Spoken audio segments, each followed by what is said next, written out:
Good morning. आज हम पढ़ेंगे मेंडल के वंशागति के नियम, मेंडलीज लॉज ऑफ इनहेरिटेंस। कि जब मेंडल ने मटर के पौधे के पर प्रयोग किए थे तो उन प्रयोगों के आधार पर उन्होंने कुछ नियम दिए थे, तो वो नियम हम आज पढ़ेंगे। देखो, मेंडल ने उद्यान मटर पर संकरण प्रयोगों के द्वारा कुछ महत्वपूर्ण नियम दिए जिन्हें मेंडल के वंशागति के नियम कहते हैं। अब वो नियम कौन कौन से हैं वो देखो। पहला है प्रभाविता का नियम, सेकंड पृथक्करण का नियम या फिर युग्मकों की शुद्धता का नियम भी इसे बोलते हैं, तीसरा है स्वतंत्र अपव्ययन का नियम। तो ये तीन नियम दिए थे, तो हम तीनों नियम के बारे में पढ़ते हैं। सबसे पहला अपन देखते हैं प्रभाविता का नियम। प्रभाविता का नियम क्या होता है? देखो, प्रभाविता का नियम, जब शुद्ध लंबे तथा शुद्ध बोने पौधे के बीच में संकरण क्रॉस करवाया जाता है। प्रभाविता के नियम के अनुसार मेंडल ने एक शुद्ध लंबा पौधा लिया और एक शुद्ध बोना पौधा लिया, दोनों के बीच में संकरण करवाया, तो जो पीढ़ी हमें प्राप्त होती है उसको F1 नाम दिया। क्या नाम दिया? F1 नाम दिया। और जो पीढ़ी प्राप्त होती है वो सारे लंबे पौधे प्राप्त होते हैं। फिर दो पौधे लिए, एक तो शुद्ध लंबा और एक शुद्ध बोना, दोनों के बीच में संकरण करवाया, तो संकरण करवाने के बाद में जो पौधे हमें प्राप्त हुए, जो नए पौधे प्राप्त हुए, उनको हम F1 पीढ़ी बोलेंगे। और जो F1 पीढ़ी में जो पौधे प्राप्त हुए वो पौधे क्या थे? सारे लंबे थे, ठीक है ना। अब उसमें लंबे थे तो देखो, जो लक्षण उसमें मतलब जो लक्षण उसमें दिखाई दिए, जैसे लंबापन उसमें दिखाई दिया, तो उसमें जो लंबापन का जो गुण था वो क्या था? प्रभावी लक्षण था। और जो दिखाई नहीं दिया, जो अपने लक्षण प्रकट नहीं कर पाया, वो क्या थे? अप्रभावी लक्षण थे। तो ये था प्रभाविता का नियम मेंडल का। उदाहरण से समझते हैं। देखो इसको, कि यदि शुद्ध, एक अपन ने क्या लिया? शुद्ध समयुग्मजी पौधा लिया, कैपिटल टी। लंबे को हम कैपिटल टी से दर्शाएंगे और बोने को हम स्मॉल टी से दर्शाएंगे, ये ध्यान रखना, ठीक है। तो यदि शुद्ध या समयुग्मजी लंबे कैपिटल टी पौधे को शुद्ध या समयुग्मजी बोने पौधे, क्या कहा था? समयुग्मजी लंबे, समयुग्मजी का मतलब है दोनों युग्मक एक जैसे हैं, कैपिटल टी है और उसमें स्मॉल टी है, तो ये समयुग्मजी है, ठीक है। तो समयुग्मजी लंबे और समयुग्मजी बोने पौधे के बीच में संकरण कराते हैं। उसके बाद में जो F1 पीढ़ी में सभी पौधे क्या होते हैं? लंबे प्राप्त होते हैं, कैपिटल टी स्मॉल टी। अब कैपिटल टी स्मॉल टी भी लंबा पौधा है और कैपिटल टी भी लंबा पौधा है, लेकिन कैपिटल टी क्या होते हैं? दोनों एक समान है, एक जैसे हैं, तो ये एक शुद्ध लंबा पौधा है और ये अशुद्ध लंबा है। इसके अंदर कैपिटल टी और इसके अंदर बोनेपन का गुण भी है, ठीक है। बट इसके अंदर प्रभावी लक्षण कौन सा है? Capital T. लंबापन क्या होता है? मटर के पौधे में प्रभावी लक्षण होता है, और जो बोनापन है वो अप्रभावी लक्षण होता तो है लेकिन दिखाई नहीं देता है, ठीक है। तो उदाहरण से समझ गए कि भाई एक तो पौधा लिया कैपिटल टी और एक लिया स्मॉल टी, यानी एक तो लिया शुद्ध लंबा और एक शुद्ध बोना, दोनों के बीच में संकरण करवाया, तो उनसे जो F1 पीढ़ी में पौधे प्राप्त हुए वो सारे क्या थे? लंबे थे, बट विषम युग्मजी थे, है ना। अलग अलग युग्मक थे उसमें। इसको डायग्राम से समझते हैं। देखो, ये अपन ने लंबे पौधे लिए कैपिटल टी, ये बोने पौधे लिए स्मॉल टी। इसे हम क्या बोलेंगे? युग्मक, और इसी को पेरेंट पीढ़ी, है ना, जनक पीढ़ी। फिर ये दोनों जब संकरण, इन दोनों के बीच में जब संकरण कराएंगे तो इनके युग्म विकल्पी क्या हो जाएंगे? अलग अलग हो जाएंगे। तो ये हमने अलग अलग कर दिए, T capital T small T. अब इनका आपस में हम संकरण करवाएंगे। पहले इस अकेले का इन दोनों के साथ में करवा देंगे और फिर इसका इन दोनों के साथ में करवा देंगे, ठीक है। तो पहला इससे करवाते हैं। देखो, इस टी का अपन संकरण करवाएंगे इससे, तो हमें क्या मिला? कैपिटल टी स्मॉल टी, तो कैपिटल टी स्मॉल टी लिख दिया।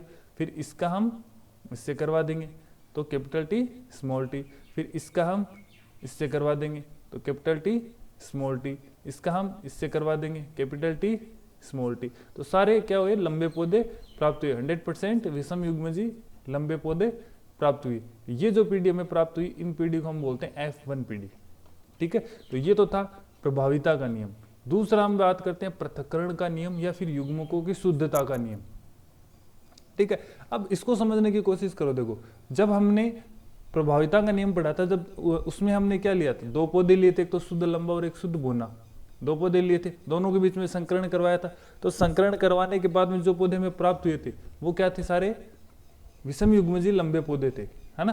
तो विषम युग्मजी लंबे पौधे वो बनने से पहले जो पेरेंट्स थे, जो हमने शुद्ध लंबा और शुद्ध बोना पौधा लिया था, उनके जो युग्म विकल्पी थे वो पृथक पृथक हो गए थे, जो अलग अलग हो गए थे।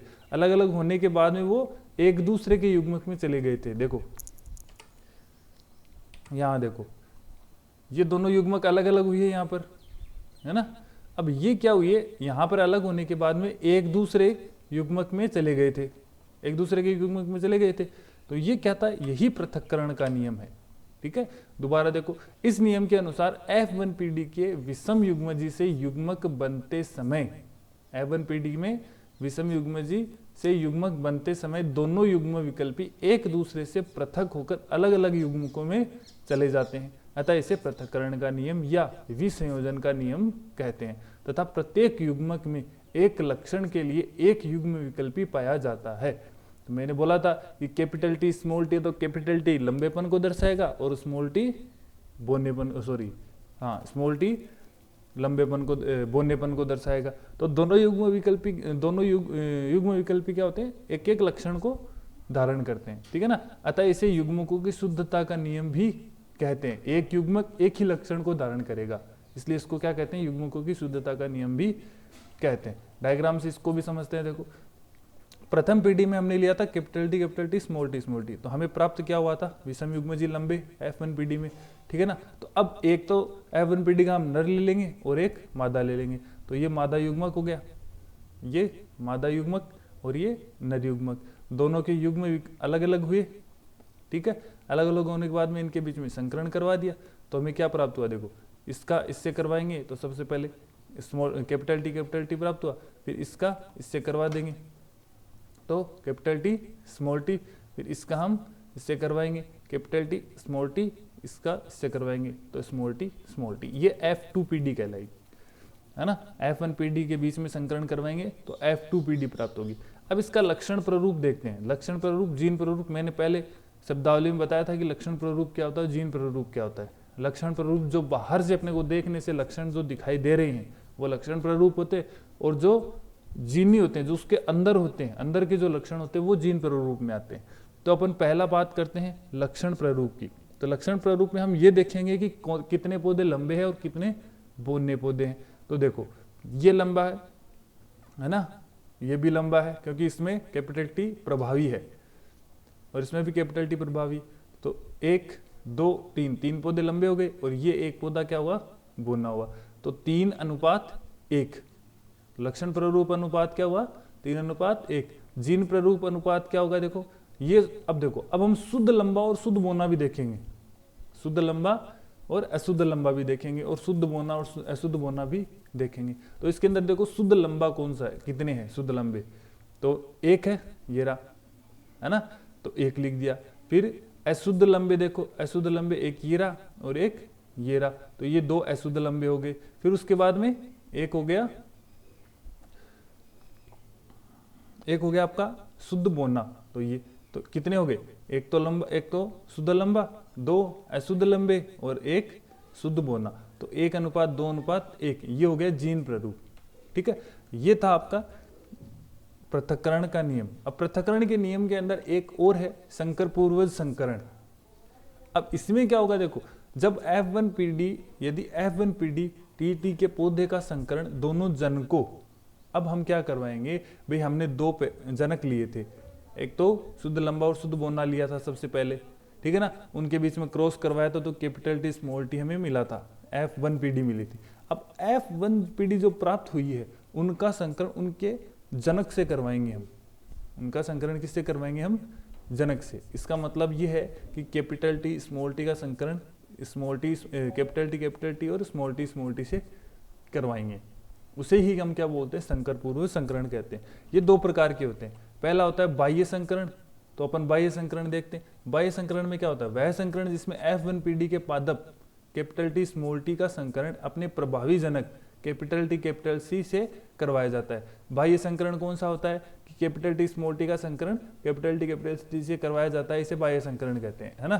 समझना, इस संकरण से प्राप्त संतति में 50% समयुग्मजी लंबे, मतलब कैपिटल टी प्राप्त होंगे और 50% विषम युग्मजी लंबे कैपिटल टी स्मॉल टी पौधे प्राप्त होंगे। इसका मतलब ये है कि बाह्य संकरण में सारे पौधे हमें क्या प्राप्त होंगे, लंबे, जिसके अंदर 50% समयुग्मजी होंगे और 50% विषम युग्मजी होंगे। ठीक, इसका डायग्राम समझते हैं अपन। देखो कैपिटल टी स्मॉल टी, ये अपनी है F1PD।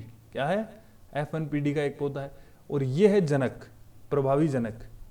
ठीक है ना, कैपिटल टी, ये समयुग्मजी और ये विषम युग्मजी।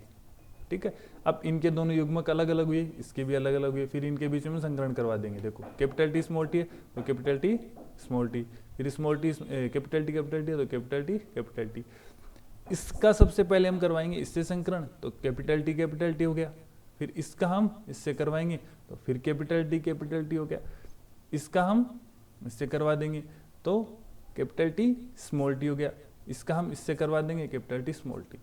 ठीक है ना, लक्षण प्रारूप क्या होता है? 100% पौधे लंबे हैं, सारे पौधे लंबे हैं। ठीक है, जीन प्रारूप क्या होता है? 2 अशुद्ध है और 2 शुद्ध है, तो 2:2 ये जीन प्रारूप हो गया। ठीक है, उसके बाद में हम देखते हैं इसके आगे वाला दूसरा है परीक्षण संकरण। एक तो बाह्य संकरण हो गया, एक परीक्षण संकरण। परीक्षण संकरण में क्या होगा? जो आपका F1PD में कैपिटल टी स्मॉल टी, उसका हम कैपिटल स्मॉल टी से ही संकरण करवा देंगे। पहले हम कैपिटल टी से करवाए, अब हम क्या करवाएंगे? स्मॉल टी से संकरण करवाएंगे। तो वो संकरण क्या कहलाएगा? परीक्षण संकरण, टेस्ट क्रॉस कहलाएगा। तो देखो वह संकरण जिसमें F1PD के पादप कैपिटल टी स्मॉल टी का संकरण अपने अप्रभावी जनक कैपिटल स्मॉल टी से करवाया जाता है, तो इस संकरण से प्राप्त संतति में 50% विषम युग्मजी लंबे कैपिटल टी स्मॉल टी तथा 50% समयुग्मजी बोने पौधे प्राप्त होंगे।